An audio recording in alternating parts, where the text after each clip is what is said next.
Si on retourne en 72 et 74, est-ce qu'il y a un événement qui s'est produit dont vous êtes particulièrement fier, étant donné que vous étiez à la présidence à ce moment-là, ou dont vous allez vous rappeler longtemps? Oui. Il existait à ce temps-là le salon du camping sous l'égide du père Sablon, qui était très bien connu, puis qui faisait un travail magnifique. Et à l'arrivée du nouveau groupe à la Fédération, on avait rencontré le père Sablon pour lui demander si on ne pourrait pas, nous, s'occuper du salon du camping comme Fédération des campeurs. Okay. Et il avait consenti après discussion. Et c'est là qu'on peut dire que ce concours-là est devenu vraiment sous l'égide de la Fédération québécoise de camping caravaning. Ça, vous allez vous en rappeler? Ah oui. C'est une fierté quand même, parce que c'est un accomplissement, là. Ben, disons que c'était un concours qui était très important parce que ça regroupait tous les campeurs de la province du Québec, ça. Oui. On sait que la FQCC, surtout la présidence, c'est un gros poste, puis c'est du bénévolat. Vous n'êtes pas obligé de faire ça. Qu'est-ce que ça vous apporte personnellement? Moi, ce que ça m'a donné, c'est que ça m'a permis de me faire des amis à travers la province. Parce que le bureau de direction avec lequel j'étais, je peux vous nommer les noms des personnes. Il y avait de regretter mémoire Réal Desmontilly, qui était vice-président. Alfred Saint-Hilaire, qui était de Québec. Réal Desmontilly était de La Salle. Et puis Alfred Saint-Hilaire de Québec. Marcel Corneau était le trésorier, qui va encore, est à Saint-Georges-de-Beauce maintenant. Fernand Dubois, qui était le secrétaire, était le représentant de la compagnie Champlain dans le temps, les roulottes, il y avait un club même. Et il y avait... Ah, c'est complet. C'est pas mal ça. Ça, c'était les 5 membres de l'exécutif dans le temps. Vous avez connu du monde un peu partout, là.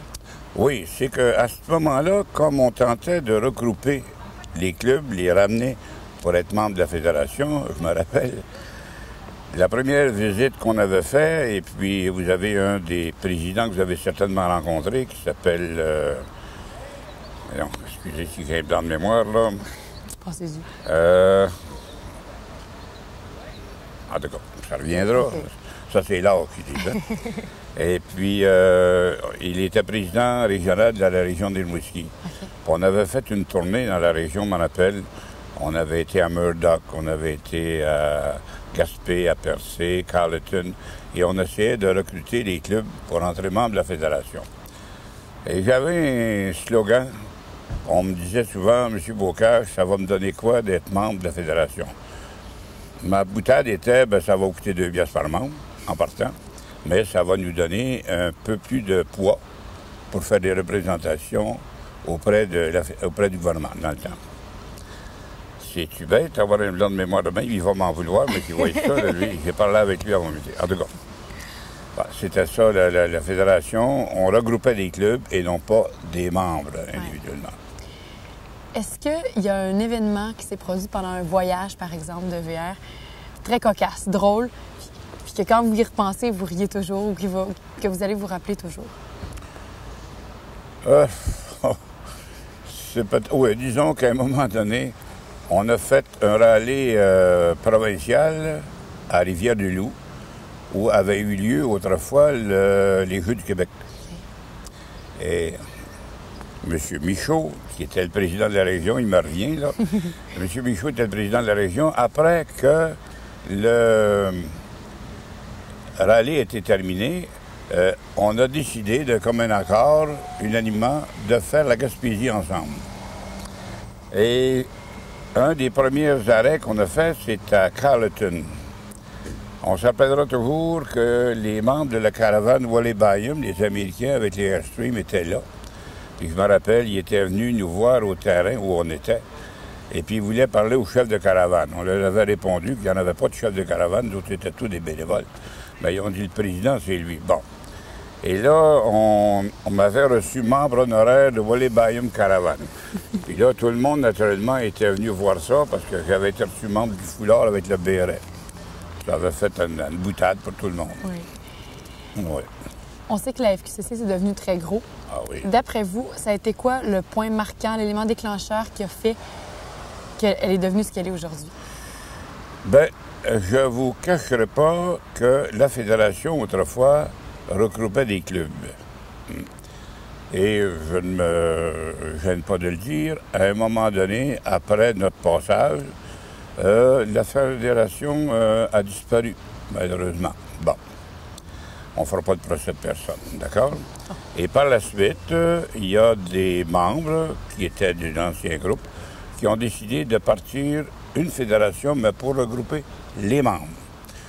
Et on dira ce qu'on voudra, mais c'est vraiment tout un succès parce que quand on regarde l'envergure qu'a la fédération aujourd'hui, là, c'est un des mouvements, je dirais, les plus forts au niveau de la province du Québec. Si ma mémoire est bonne, je pense qu'on doit regrouper au-delà de 40 000 membres.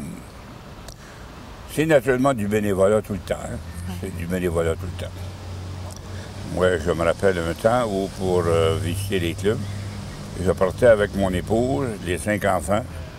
Tous les fins de semaine, je visitais une région. Fait qu'on faisait la province durant l'été. C'était quelque chose. C'était quelque chose, en effet.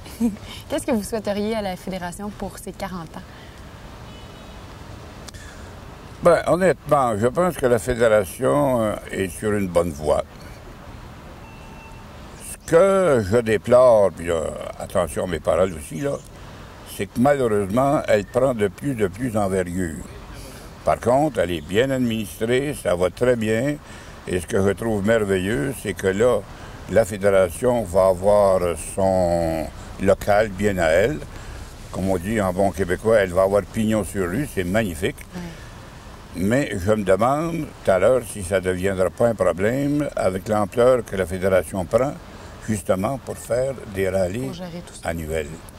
Parce que je sais que les administrateurs là, qui sont là se creusent les manèges, excusez l'expression, pour venir à bout de trouver un emplacement pour répondre à toutes les demandes. Parce qu'ici, je pense qu'on doit être à peu près dans les 11 à 12 cents, si ma mémoire est bonne. C'est pas mal toujours ça, hein? C'est pas mal toujours ça. C'est pas mal toujours ça. Un événement que je trouve intéressant, c'est que cette année, avec le 40 ans, il souligne en même temps les 40 années de la Ronde. Et on va avoir un rallye les 30, 31, 1er juillet. Moi-même, j'y vais, là, on va aller à la Ronde. Ça va être assez impressionnant. Parce que dans notre temps, je me rappellerai avec les administrateurs avec qui j'étais, on avait essayé de rencontrer M. le maire Drapeau dans le temps pour essayer de faire un terrain de camping sur l'île Sainte-Hélène. Oui. On n'avait pas été chanceux. Il n'avait pas voulu. Ça aurait été une très bonne idée, par exemple. Oui, il me semble, là, tu sais. Au lieu que ça devienne un site où les personnes auraient pu aller camper là comme saisonniers, un site qui aurait pu naturellement être limité à un certain nombre de semaines, puis ça aurait permis à tout le monde de la province du Québec de venir à Montréal. Mais ça, c'est les administrateurs qui décident ça. On s'entend qu'une trop grande affluence, c'est un beau problème quand même pour la FQCC. Qu'est-ce que vous voulez? On n'y peut rien. Merci beaucoup. Bienvenue.